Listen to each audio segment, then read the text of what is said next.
The champagne flowed freely at the grand opening of Signature, Boston's newest upscale restaurant. My husband David beamed at the gathered crowd, his arm casually draped around his business partner Jessica's waist. They looked perfect together, both in crisp chef whites, both glowing with success. "None of this would have been possible without my wonderful wife Sophie," David announced, raising his glass in my direction. "Her grandmother's inheritance made our dream a reality." Our dream. I tried not to laugh at the irony as I sipped my champagne from my corner table. The dream had certainly come true, just not for me. My name is Sophie Marshall, and at 35, I was watching my husband celebrate opening a restaurant with my inheritance money and his mistress. What they didn't know was that in exactly 72 hours, everything would change. "The food is amazing," one of the guests gushed to David. "You and Jessica make such a great team." I caught Jessica's smug smile. At 28, she was everything I apparently wasn't: young, exciting, passionate about the culinary arts. She and David had met at the cooking school where he taught weekend classes. Their affair had started 6 months ago, though they thought I didn't know. My phone buzzed quietly, a text from Marcus, my grandmother's lawyer. "Everything's set for Monday. Are you sure you want to wait?" I typed back quickly, "Yes. Let them have their moment. It will make Monday more interesting." 3 months ago, I discovered the affair in the most cliché way possible. Lipstick on his collar, late nights at work, mysterious text messages. But what really caught my attention were the bank transfers. Large sums moving from our joint account, money from my grandmother's inheritance, into a new business account. When I confronted David, he'd spun a beautiful story about wanting to surprise me with his dream restaurant. He'd been so convincing, so passionate about finally pursuing his culinary ambitions. I almost believed him. Then I found the business partnership agreement. Equal ownership between David and Jessica, with me nowhere in sight. They were using my inheritance to build their future together. What they didn't know was that I'd already spoken to Marcus about my grandmother's will. The inheritance came with strict conditions. Conditions I'd kept to myself when the money first arrived. "Sophie," David called out, interrupting my thoughts. "Come join us for photos." I plastered on a smile and walked over, letting him pull me close. His cologne mixed with Jessica's perfume made my stomach turn. "We did it, honey," he whispered, his breath heavy with champagne. Everything we talked about, the restaurant, the future, all of it. I thought about the future he'd actually planned. The divorce papers I found hidden in his desk, ready to be filed once the restaurant was established, once he'd secured his new life with my money and his young girlfriend. "I'm so proud of you," I said, meaning none of it. Jessica chimed in, her voice syrupy sweet. "Sophie, you have to try the creme brulee." I perfected the recipe myself. Of course she had. Just like she helped perfect every aspect of my husband and this restaurant. I watched them exchange a quick glance, probably thinking they were being subtle. My phone buzzed again. Another message from Marcus. "Final paperwork filed with the court. Everything's ready." I excused myself to the bathroom, needing a moment alone. In the elegant powder room, I stared at my reflection and thought about the day 3 months ago when I'd learned the truth about my grandmother's inheritance. "The money comes with conditions," Marcus had explained, showing me the detailed clause in the will. "It must be used for the specific purpose your grandmother intended, to start your own business, not fund someone else's." I'd inherited not just money, but my grandmother's business acumen. She'd built a successful chain of boutique hotels from nothing, and she wanted me to follow in her footsteps. The inheritance was meant to be my startup capital. What happens if the money is misused? I'd asked Marcus. His smile had been grim.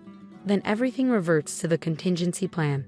The money, any assets purchased with it, all of it transfers to a trust under your sole control. Your grandmother was very specific about protecting her legacy. I kept this information to myself, watching as David and Jessica planned their perfect restaurant. Every decision they made, every contract they signed, every piece of equipment they bought with my inheritance, it was all building evidence for Monday. Back at the party, David was giving tours of the kitchen. State-of-the-art everything, he boasted to the guests. Only the best. Only the best of my grandmother's money, I thought, watching him show off the expensive equipment that would belong solely to me in 3 days. "The wine cellar was Sophie's idea," he continued, leading people downstairs. She has excellent taste. Another lie. I had nothing to do with the wine cellar. That had been Jessica's pet project, filled with expensive bottles purchased with my money. I mingled with the guests, playing my part perfectly. The supportive wife, so proud of her husband's achievement. If they noticed my hands shaking slightly, they probably attributed it to emotion. "You must be so excited," one of David's culinary school friends said. "He's talked about opening his own restaurant for years.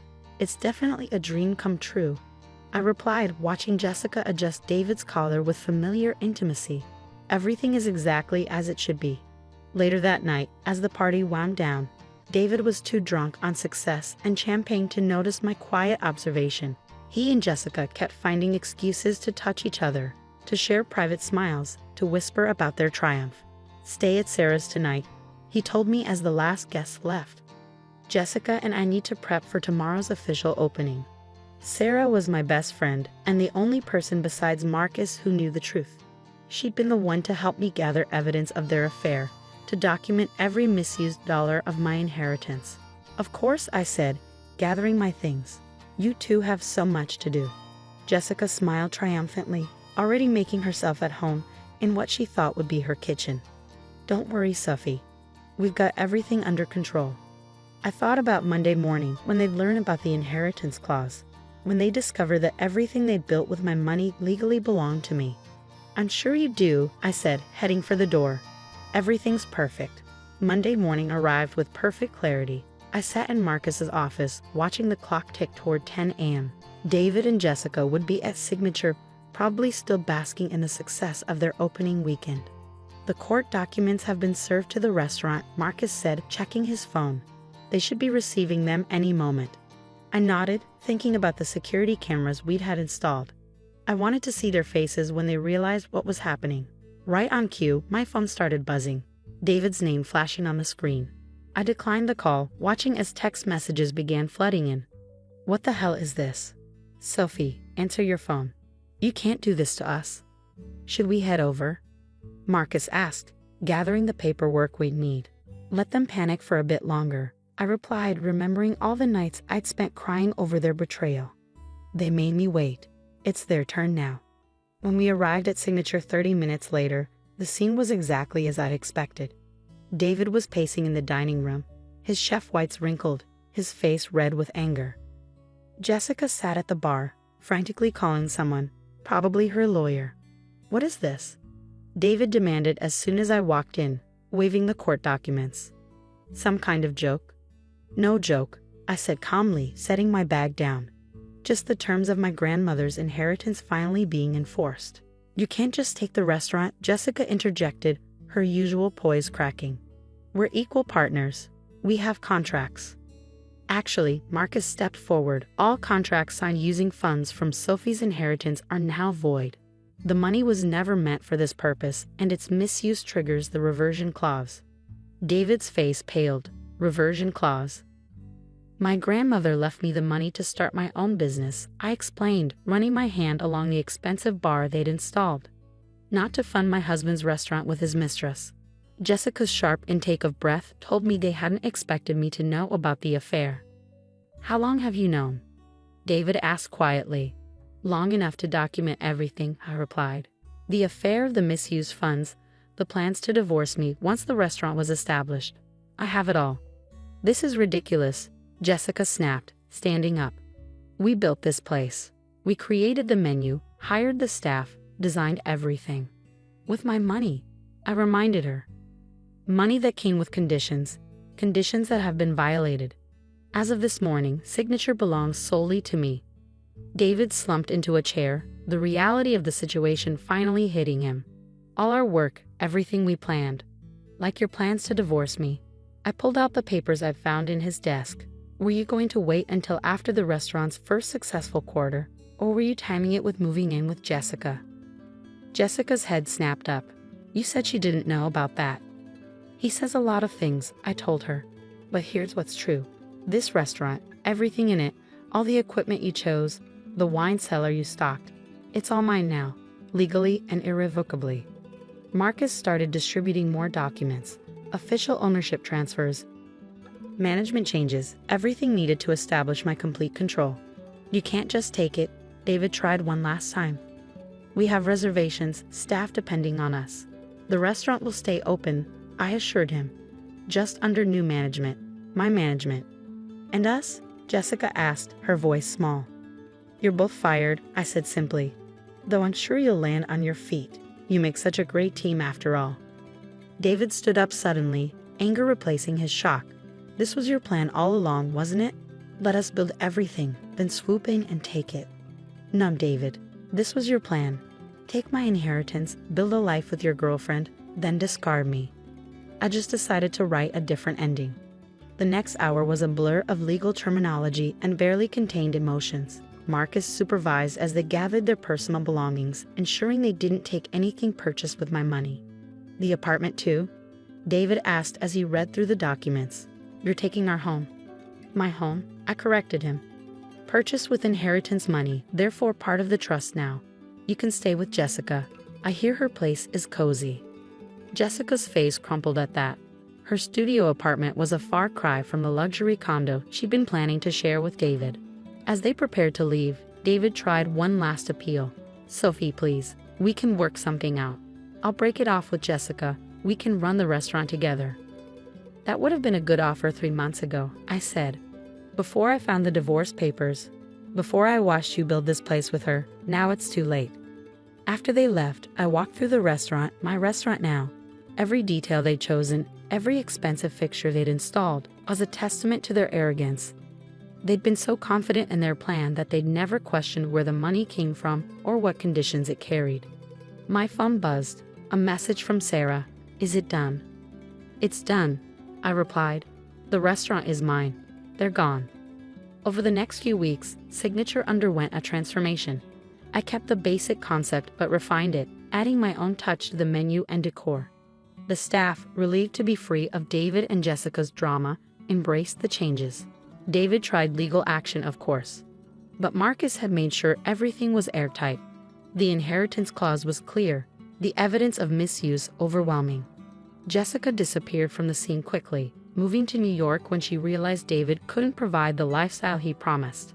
Last I heard, she was working as a line cook in a chain restaurant. 6 months later, Signature was thriving under my leadership. The irony wasn't lost on me. David and Jessica had inadvertently helped me fulfill my grandmother's wish. I was finally running my own successful business. One evening, as I was reviewing the books in my office, formerly David's office, Sarah stopped by. You know what's funny, she said, settling into a chair. If they hadn't tried to deceive you, if David had been honest about wanting to open a restaurant, you probably would have helped him anyway. Probably, I agreed. But they chose deception. They thought I was too naive to notice, too weak to fight back. Their mistake, Sarah said, raising her glass in a toast, to underestimating you. I thought about my grandmother, how she built her business empire through smart decisions and careful planning. How she protected her legacy with that clever clause in her will. She would have appreciated how things turned out. A year after the takeover, I received a letter from David. He was working as a sous chef in Chicago, humbled by his fall from grace. I understand now, he wrote, why I threw away, not just our marriage, but your trust. You deserve better. I filed the letter away without responding. He was right, I had deserved better, and I made sure I got it. Signature became known not just for its food, but for its story. People loved hearing about how the betrayed wife turned the tables on her cheating husband and his mistress. Some called it revenge, but I saw it differently. It was justice, served at exactly the right temperature. Every now and then, I catch glimpses of my grandmother in the mirrors that line the restaurant's walls. Not her reflection, but her spirit. In the way I run the business, in the decisions I make, in the strength I found when I needed it most. David and Jessica had tried to build their dream on my inheritance, never realizing they were actually building mine. Sometimes the best revenge isn't just about winning. It's about turning someone else's betrayal into your own triumph.